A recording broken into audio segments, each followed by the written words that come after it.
अस्सलाम वालेकुम दोस्तों। आज हम बात करेंगे नरगिसियत के बारे में कि नरगिसियत क्या होती है। अपनी ज़ात से हद से ज़्यादा मोहब्बत करना, खुद को दूसरों से बदतर समझना, हर वक्त अपनी तारीफ का ख्वाहा रहना और ये ख्वाहिश रखना कि लोग बस मेरी ही बातें सुने, मेरी ही तरफ तवज्जो दें। अच्छा, ये शख्सियत डेवलप क्यों होती है? क्या इंसान पैदाइशी तौर पे ऐसा होता है?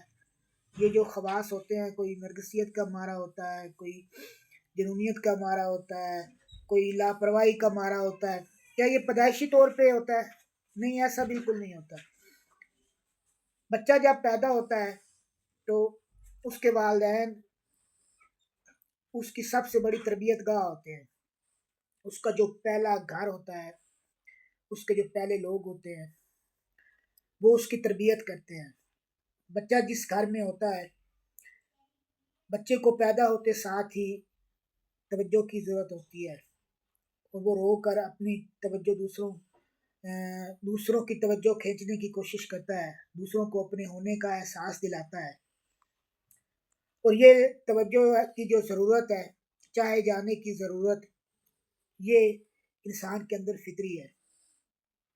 हर बच्चे की ख्वाहिश होती है, हर जवान की ख्वाहिश होती है, हर बूढ़े की ख्वाहिश होती है कि लोग उसकी तरफ तवज्जो करें, उसकी बात सुने, उसकी बातों पर गौर किया जाए, उसके कामों को सराहा जाए। अब यहाँ तक सिर्फ बात रहे तो ये बात इतनी कोई बुरी भी नहीं है, लेकिन बाज़ औक़ात मामला इस हद तक बढ़ जाता है कि बाज़ लोग एक अजीब किस्म की कैफियत का शिकार हो जाते हैं कि वो न दिन देखते हैं न रात देखते हैं। बस वो चाहते हैं वो जो करें लोग सराहते रहें। वो जिस काम की तरफ भी हाथ बढ़ाएं, लोग कहें यार तू सही कर रहा है, तू अच्छा कर रहा है, तू बहुत अच्छा है, तू बहुत बेहतरीन है। तो ये कैफियत नरगिसियत कहलाती है। हर वक्त अपनी ज़ात की बड़ाई बयान करते रहना, हर बात खुद को दूसरों से ऊंचा और ज़्यादा समझदार, ज़्यादा रेशनल, ज़्यादा अक्ली समझता रहना। कोई बात कर रहा है, मशवरा दे रहा है, उसको टोकना, कहना नहीं ये ऐसे नहीं ऐसे है, या उन फील्ड्स में भी मशवरा देना जहाँ उसकी अहलियत नहीं है। आपने अक्सर देखा होगा कि पाकिस्तान में ये भी बहुत ज़्यादा होता है कि कोई बंदा अपनी बीमारी बताए तो लोगों की आदत होती है कि वो हर बीमारी के लिए वो कोई ना कोई इलाज ज़रूर बता देते हैं। चाहे वो डॉक्टर के पास भी बैठा हो तो वहाँ भी ज़हन में आता है कि यार खुद भी डॉक्टर के पास गए बैठे होंगे, लेकिन यार इसकी इस बीमारी का तो ये वाला इलाज बड़ा बेहतरीन है। तो ये एक नॉर्मल ज़हनियत होती है, यानी इंसान चाहता है कि मैं लोगों की तवज्जो का मरकज़ बनूँ। इसमें इतनी ज़्यादा बुरी बात भी नहीं है, लेकिन इसका हद से गुज़र जाना बहुत बुरा होता है और ये इंसान की अपनी ज़ात के लिए ही सिर्फ़ नुकसानदेह नहीं होता, बल्कि ये उसके इर्द-गिर्द रहने वाले की ज़िंदगियाँ भी तबाह कर देता है। तो बच्चों में ये चीज़ कैसे परवान चढ़ती है, उसकी शनाख्त का हिस्सा कैसे बन जाती है?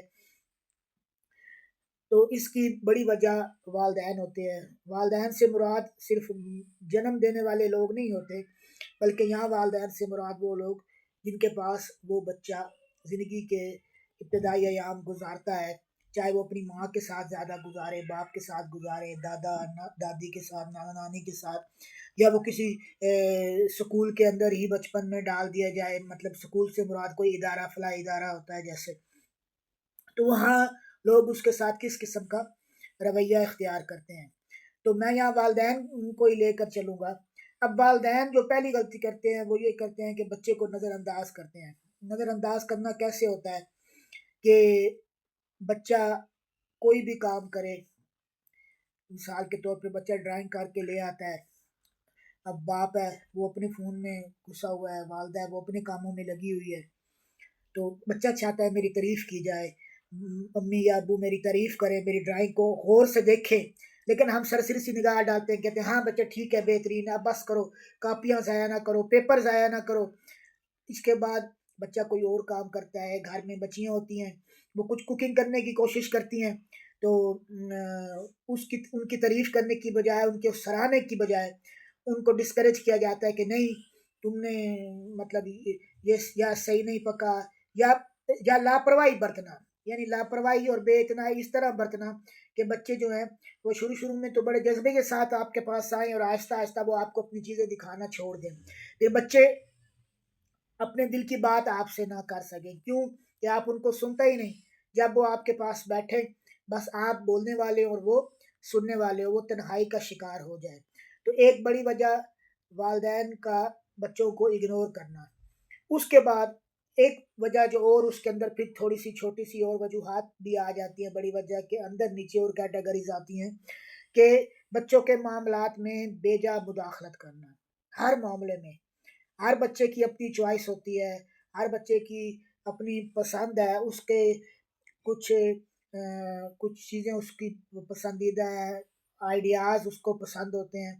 اب والدین کیا کرتے ہیں کہ بچے کو اس کے پسندیدہ چیزیں چننے کی بجائے اپنی ڈکٹیٹرشپ دیتے ہیں کہ نہیں فلاں سبجیکٹ نہیں رکھنا، فلاں رکھنا ہے۔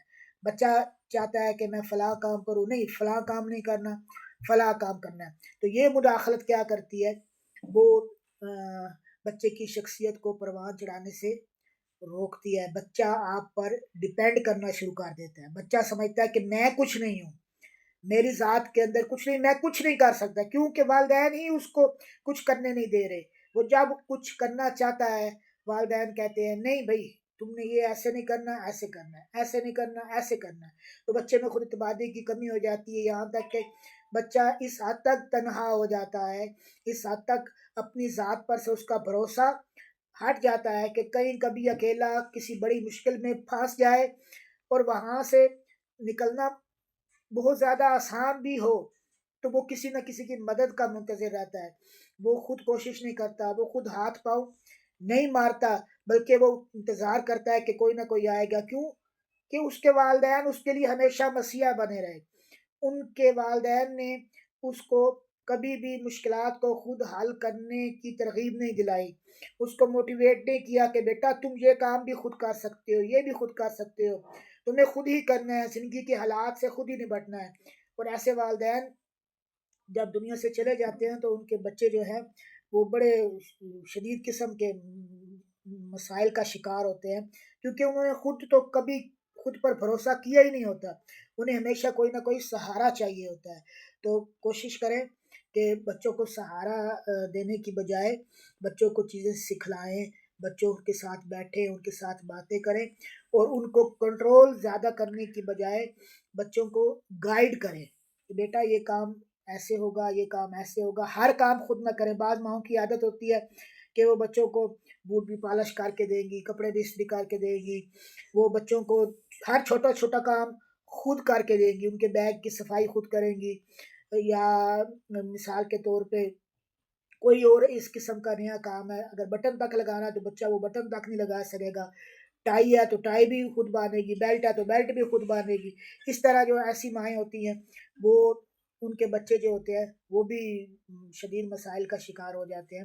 تو یہ چیزیں جو ہیں یہ آگے جا کر نرگسیت کیسے بن جاتی ہیں، تو وہ بچے بعض بچے تو ان سچویشن کو بیلنس کر لیتے ہیں، لیکن جو بچے ان سچویشنز کو بیلنس نہیں کر پاتے وہ پھر دو انتہاؤں کی طرف نکل جاتے ہیں، یا خود سے بالکل بھروسہ اٹھ جانا، یا خود کی ذات میں بہت زیادہ مگن ہو جانا، اور دونوں ہی راستے جو ہے وہ نرگسیت کی طرف لے جاتے ہیں۔ اس پر آگے بات کریں گے کہ یہ پھر نرگسیت کی انتہا کی طرف یہ چیزیں کیسے لے جاتی ہیں، اگلی ویڈیو میں انشاءاللہ تعالیٰ اس پہ بات کریں گے۔